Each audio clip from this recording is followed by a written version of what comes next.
Hi, I'm Morag Gamble from Our Permaculture Life, and today I wanted to talk about grapefruit. If you're like me, when the grapefruits come on, you kind of look at it and think, my gosh, what am I going to do with all this stuff? There's so many grapefruits. It's such an abundant tree, and I love it for that because it is so abundant. So I only have one grapefruit, but still, it's always an interesting challenge every year to think about what are all the things that you can do with grapefruit. So there's lots of different things, and that's what I wanted to share with you today. You all know about, how great grapefruit is for eating as a detox food and helping people to lose weight. That's written about so much. A lot of people start the day out with half a grapefruit. But grapefruits can be used for all different sorts of things. They can be added into smoothies and juices. You can slice them up and chop them into a salad for lunch with lots of greens and maybe some avocado. For a dinner, you can mix them in with some ancient grains and some vegetables. But you can also use them to squeeze on other fruits, like how you would a lemon, and that way you can stop the apple, for example, from decolouring. You can also add them into various sorts of bakes and cakes. For example, the orange poppy seed cake. Well, a grapefruit poppy seed cake is also absolutely delicious. Or if you're making, the lemon butter, you can make a grapefruit butter instead. It has a really nice edge, a different kind of taste to it. As well as eating the flesh, which we've talked about, and drinking it and eating it, you can grate up the zest, or put that into various sorts of bakes, or add it into a rice or a couscous or some other kind of meal, so you can use that bit.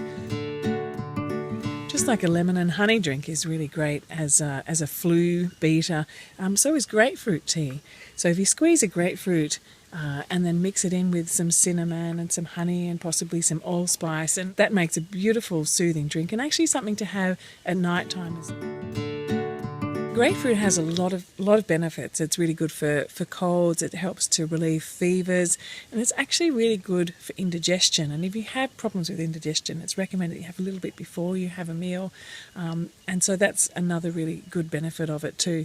It is packed full of vitamin A and vitamin C, and really high in fibre, and the redder they become, the more antioxidants they have too. So they're a fabulous, healthy food.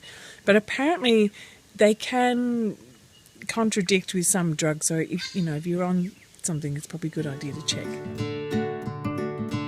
You can use it as a face cleaner, as a face wash. You can actually make a cleaner for the house as a disinfectant, putting some of the grapefruit juice into, or the peels actually, soak the peels into some vinegar and use that as a spray.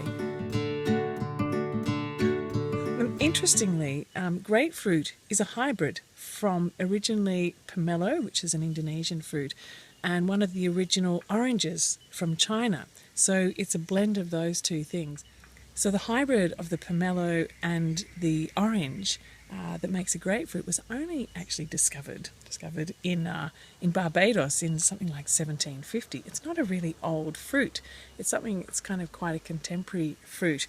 And then it went out from Barbados through into America and it's gone around the world now. And most Aussie backyards, as I was growing up anyway, always had a grapefruit in the backyard, a grapefruit and a lemon. And then grapefruit itself has been blended with other things. For example, grapefruit and tangerine makes a tangelo, which is another one of my favourite citrus, which we have further down the garden there. So I really love the fact that it has that kind of sweet and tangy flavour, but then it's a little bit bitter on the end. It's a really unusual and lovely flavour to add into lots of different meals, and quite often overlooked and undervalued as a food in the garden. It's quite hardy, but it does like to be in a relatively warm spot and a bit protected from storms or winds and things like that. So something that's got nice openish soil. So if you're thinking about planting one of these trees, make sure you prepare the soil first, and one of the things I like to do is actually to put one of my compost tractors on a fruit tree spot first and get that soil really activated and open and enriched.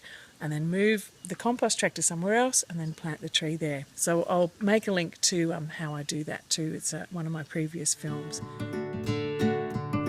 So grapefruit, like I said at the start, it's a hugely abundant tree. One is enough for a backyard garden and maybe enough to share around with your neighbours. I highly recommend it as an addition into your garden. If you just have a small garden, maybe you'd like to look at having a dwarf variety. So I hope you enjoyed this little rambling about grapefruit today, and come back again for some more garden stories and tips and tricks about what to do with all the abundance that you can grow in a permaculture garden.